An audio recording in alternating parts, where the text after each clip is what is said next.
हरिओम तत्सत। इस जन्म कुंडली विश्लेषण को देखने से पहले जन्म कुंडली कैसे देखते हैं वह वीडियो देखना आपको आवश्यक है। आपको जो कुंडली बनाकर भेजी गई है उसमें संपूर्ण फलादेश उपाय विस्तार से लिखे गए हैं एवं बताए गए हैं। यह आपको समझाने के लिए एक छोटा सा वीडियो बनाया जा रहा है। यह तुला लग्न की कुंडली है। सबसे पहले सूर्य का फलादेश करते हैं। तो सूर्य इस कुंडली में आमदनी के स्वामी हैं और यह भाग्य स्थान में बैठे हुए हैं। तो भाग्य की विशेष उन्नति होती है, धर्म का पालन करते हैं, उच्च शिक्षा अच्छी प्राप्त होती है, आमदनी भी बहुत अच्छी है होती है। और सूर्य यहाँ से देख रहे हैं तृतीय भाव में, पराक्रम में वृद्धि होती है, भाई बहन का सुख प्राप्त होता है। परंतु यहाँ देखिए सूर्य 28 अंश के हैं, मात्र देखिए 28 अंश के हैं और सूर्य पर केतु की दृष्टि है। तो जिसके कारण अभी जो भी मैंने फलादेश बताया उन सभी क्षेत्रों में कठिनाई एवं परेशानी होगी, अर्थात कि पीड़ित होने के कारण आमदनी में भी परेशानी होगी, भाग्य की उन्नति में भी कठिनाइयों का सामना करना पड़ेगा, उच्च शिक्षा प्राप्त करने में भी परेशानी होगी। अतः सूर्य का मंत्र जाप करें, प्रबल करें, सूर्य की आराधना करें, जल अर्पित करें और केतु से संबंधित दान एवं उपाय करें। चंद्रमा इस कुंडली में पिता, राज एवं रोजगार के स्वामी हैं और चंद्रमा स्वयं से द्वादश भाव में विराजमान हो गए हैं। देखिए यहाँ, और चंद्रमा बिल्कुल कमजोर है, 0-2 डिग्री के हैं, बिल्कुल कमजोर हैं और यह सूर्य के साथ विराजमान है, यानी कि पक्ष बल में भी बिल्कुल कमजोर है। और जिस प्रकार केतु की दृष्टि सूर्य पर थी उसी प्रकार केतु की दृष्टि चंद्रमा पर भी है। और केतु और सूर्य में देखिए अंश बल में बहुत ज़्यादा अंतर है, ये 6 अंश के 28 अंश के हैं, लेकिन चंद्रमा में और केतु में ज़्यादा अंतर नहीं है। इसलिए केतु का प्रभाव चंद्रमा पर बहुत ज़्यादा होगा और बहुत ज़्यादा पीड़ित करेगा। और चंद्रमा पिता, राज, रोजगार के स्वामी हैं, भाग्य स्थान में अंश बल पक्ष बल में कमजोर हैं और केतु से पीड़ित हैं। तो जिसके कारण पिता, राज्य, रोजगार के क्षेत्र में कठिनाई एवं परेशानी होगी और भाग्य की उन्नति में भी कठिनाइयों का सामना करना पड़ेगा। ऐसे व्यक्ति को मानसिक परेशानी भी बनी रहती है और एलर्जी से संबंधित बीमारी हो सकती है और बचपन में ऐसे व्यक्तियों का स्वास्थ्य बहुत ज़्यादा खराब रहता है। इसलिए विशेष ध्यान देना आवश्यक है। आपको जो कुंडली में उपाय बताए गए हैं वह उपाय आपको करना सबसे ज़्यादा जरूरी है। मंगल के विषय में चर्चा करते हैं तो मंगल इस कुंडली में सप्तम भाव एवं द्वितीय भाव के स्वामी होते हैं। सप्तम भाव यानी पत्नी, वैवाहिक जीवन, दैनिक रोजगार और द्वितीय भाव अर्थात धन एवं कुटुंब के स्वामी होते हैं। और बहुत सारे लोग तो इसको मारक कहते हैं, लेकिन मैं तो नहीं मानता हूँ जब तक कि यह पीड़ित न हो जाए या किसी को पीड़ित न करे। तो मंगल देखिए यहाँ पे विराजमान है आमदनी के घर में, तो यह तो बहुत अच्छा योग है। यहाँ मंगल विराजमान होने से आमदनी बहुत अच्छी होगी, पत्नी एवं वैवाहिक जीवन का सुख प्राप्त होगा, दैनिक रोजगार में सफलता प्राप्त होगी, पत्नी भी कमाने वाली होगी, धन अब यहाँ से मंगल दृष्टि डालेंगे द्वितीय भाव में तो धन एवं कुटुंब का श्रेष्ठ सुख प्राप्त होता है। परंतु मंगल यहाँ जब शनि पर दृष्टि डालेंगे तो विद्या, बुद्धि, संतान के क्षेत्र में कठिनाई एवं परेशानियों का सामना करना पड़ता है। और शनि जो है वो माता, भूमि, भवन के भी स्वामी हैं, विद्या, बुद्धि, संतान के स्वामी, और दोनों पर जब मंगल की दृष्टि होगी तो विद्या, बुद्धि, संतान, माता, भूमि, भवन के सुख में परेशानी होगी। और जब षष्ठ भाव में दृष्टि डालेंगे तो शत्रु पक्ष पर प्रभाव रहेगा, नौकरी में सफलता प्राप्त होगी। यह तो एक पक्ष था। अब दूसरा पक्ष देखिए, मैंने तो यहाँ मंगल से संबंधित आपको अच्छे अच्छे फायदे बता दिए, सिर्फ शनि पर दृष्टि डालने से यहाँ परेशानी के योग बन रहे थे। अब दूसरी तरह से फलादेश देखिए, मंगल पर राहु की दृष्टि है और मंगल पर शनि की भी दृष्टि है। तो अब यहाँ तो मंगल जो कि धन एवं कुटुंब के स्वामी और पत्नी और वैवाहिक जीवन के स्वामी पीड़ित हो गए, आए घर में, आए भाव में।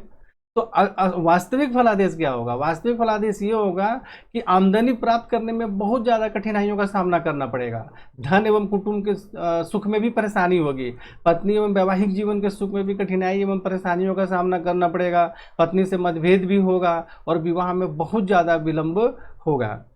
तो ये सब कई प्रकार की परेशानियों का यहाँ पे सामना करना पड़ेगा। यदि मंगल पर इन दोनों की दृष्टि नहीं होती तो बहुत ज़्यादा परेशानी नहीं थी, परंतु इन दोनों ही ग्रहों की मंगल पर दृष्टि और मंगल शनि को देख रहे हैं, इसके कारण यह जो योग बन रहा है, पत्नी, वैवाहिक जीवन, धन, कुटुंब, आमदनी, माता, भूमि, भवन एवं विद्या, बुद्धि, संतान, ये सभी क्षेत्रों में परेशानी का योग बनेगा। इसलिए यहाँ पे आपको जो कुंडली में उपाय बताए गए हैं उनको सही प्रकार से उपाय करना है, उसमें बिल्कुल भी लापरवाही नहीं करना है। यदि हम बचपन से, जब बच्चे थोड़े उपाय करने लायक हो जाएं और उसी समय से उपाय करेंगे तो हम बहुत सारे कष्टों को दूर कर सकते हैं। और ऐसे व्यक्ति बहुत सौभाग्यशाली होते हैं कि जिनके जन्म के 1 महीने के अंदर ही उनके माता पिता जन्म कुंडली का संपूर्ण विश्लेषण करवा लेते हैं, ताकि हम आने वाले समय में उनके कष्ट और परेशानियों को दूर कर सकें।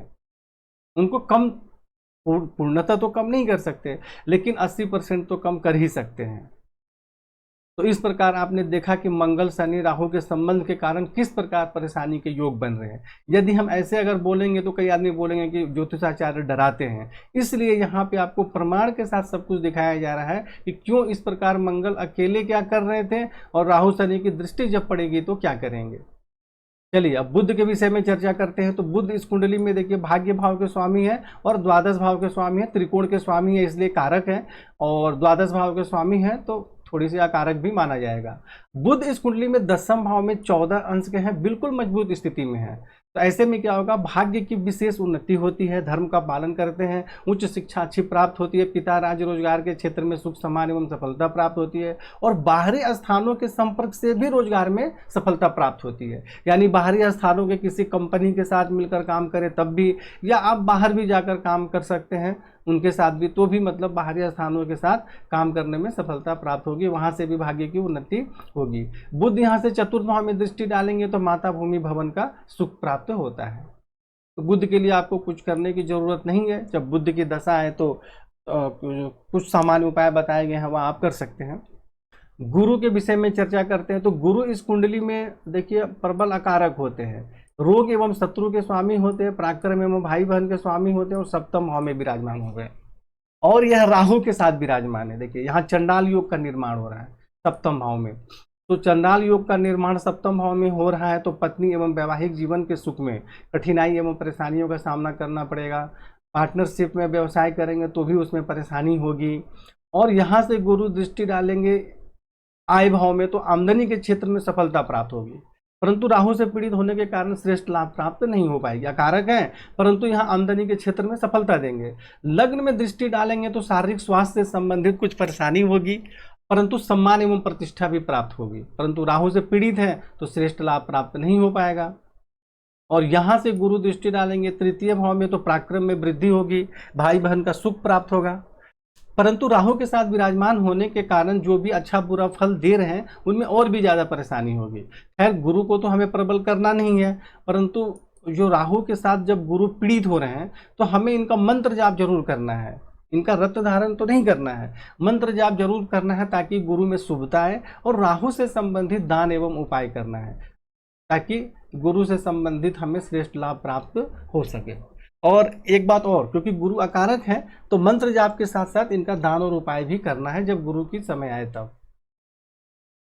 शुक्र के विषय में चर्चा करते हैं। तो शुक्र इस कुंडली में लग्नेश है एवं आयु भाव के स्वामी है और सूर्य के घर में विराजमान है, और 0-3 अंश के हैं, बहुत ज़्यादा कमजोर हैं। इसलिए कठिनाइयों के साथ शारीरिक स्वास्थ्य, सौंदर्य एवं जीवन की उन्नति में सफलता प्राप्त होती है, आमदनी अच्छी होती है। यहाँ से शुक्र दृष्टि डालेंगे आपके पंचम भाव में तो विद्या बुद्धि संतान का श्रेष्ठ सुख प्राप्त होता है, परंतु शुक्र तो है बहुत कमजोर, तो श्रेष्ठ लाभ प्राप्त कैसे होगा। इसलिए यहाँ आपको शुक्र से संबंधित रत्न धारण करना अत्यंत आवश्यक है। और भी एक बात देखिए कि शुक्र जो है उस पर राहु की दृष्टि भी है, और शुक्र लग्नेश होकर मंगल के साथ विराजमान है। तो यह सब भी जीवन की सुख सुविधाओं और पत्नी वैवाहिक जीवन के सुख में भी परेशानी का मतलब योग बनता है, क्योंकि सप्तम भाव के स्वामी मंगल है, शुक्र विवाह के कारक है और उस पर राहु की दृष्टि है। तो यह जो है आपको स्वास्थ्य और जीवन की उन्नति में तो परेशानी होगी, लेकिन वैवाहिक जीवन में भी कठिनाई तथा परेशानियों का सामना करना पड़ता है। ऐसे व्यक्ति को अपने चरित्र पर विशेष ध्यान देना चाहिए,